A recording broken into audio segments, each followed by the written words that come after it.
77 alleged gang members arrested. Operation Royal Flush. What's cracking, everybody? Welcome back to the channel. New video.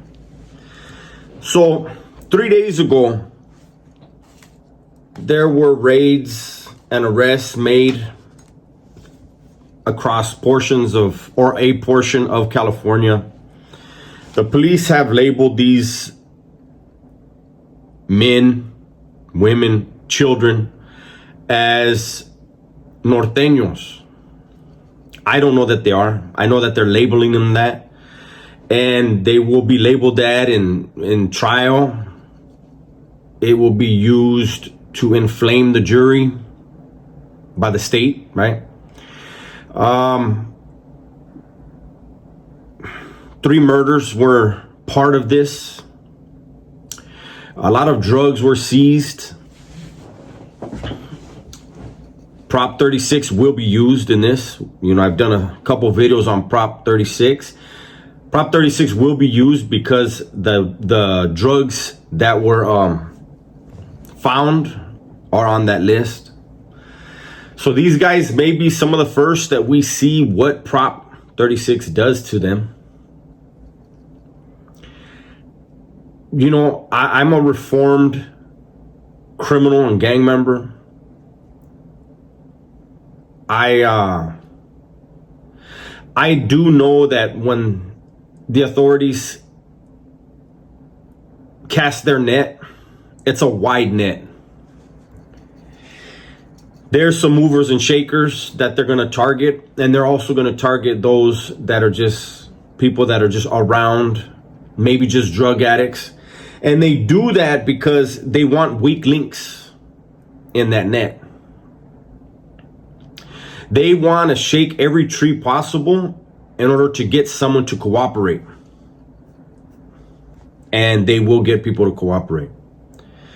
I've told story after story of during my incarceration how I would put it between 85 and 90% of those incarcerated were incarcerated due to one of their homeboys or co-defendants rolling over on them, cooperating with authorities, and getting them broke off. You know, I don't understand what the fascination is with criminality. I get why people turn to it, but the fascination of it, I don't. You know, if we all sit back and we look at the cons, there really aren't any pros. Just as a man, just as a full-blooded man, choosing a lifestyle where you're going to be kept from women and be around men, angry men, psychopathic men, miserable men, envious men.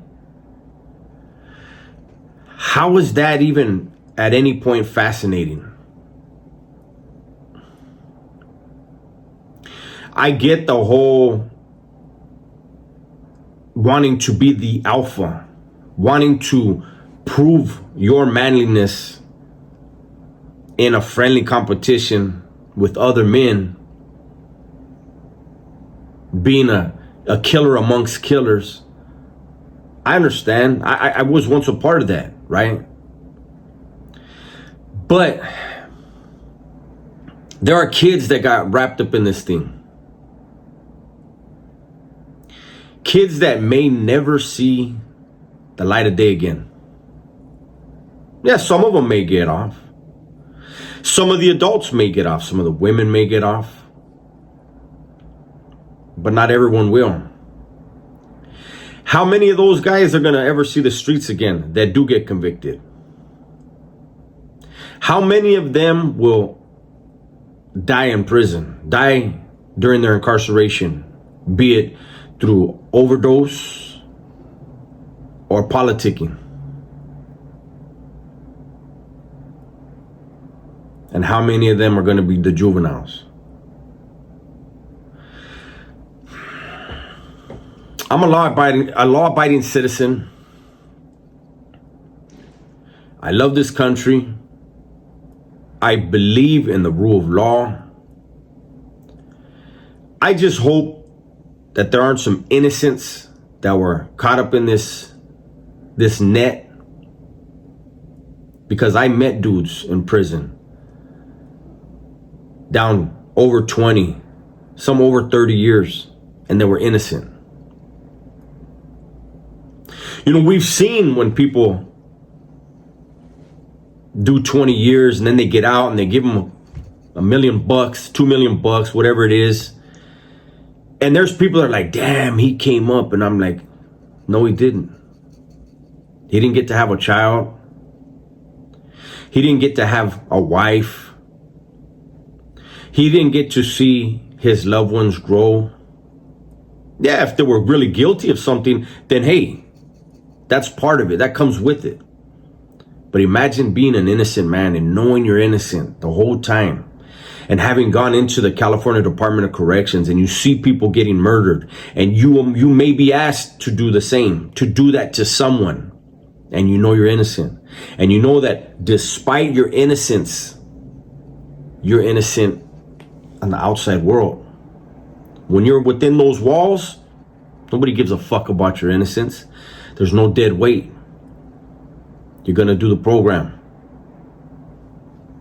So, for those nearly 80 individuals, men, women, and children that were picked up, those of you that were willing participants, you ain't tripping. It's all in the game. But I really, I mean, that's the thing that popped up into my head, man. When I heard 3 murders were solved as a result of this, and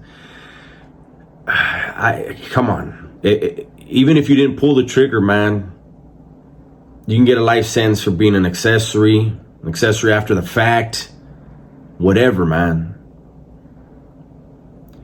But I know one thing, they're not going to be playing games with you guys. I can't have sympathy for those who are willing participants. No one will have sympathy. No gangster's gonna have sympathy for you. Right now, they're gonna be like, hey, did you hear? The homie so-and-so got caught up. Like, damn, that's fucked up, eh? You got any sopas? I mean, that's how quick the conversation is. That's how much they care. You'll be their Sally at one point. You'll be happy to see him. Oh, man, hey, what's up? Well, I haven't seen you in a long time. And then you'll get sick of seeing each other. You may even have to stab one another. The life you give up out here to live like that. I look back and I'm like, damn, man. What the fuck was I thinking? And when you're in the middle of it, a lot of times you can't think of nothing else. Because you have to be good at what the fuck you're doing in there. If not, you get got. That's my video for today, man. Food for thought. Hopefully you guys enjoyed it. Everybody, please be safe, be smart, and tell the ones you love that you love them, man. I'm out of here.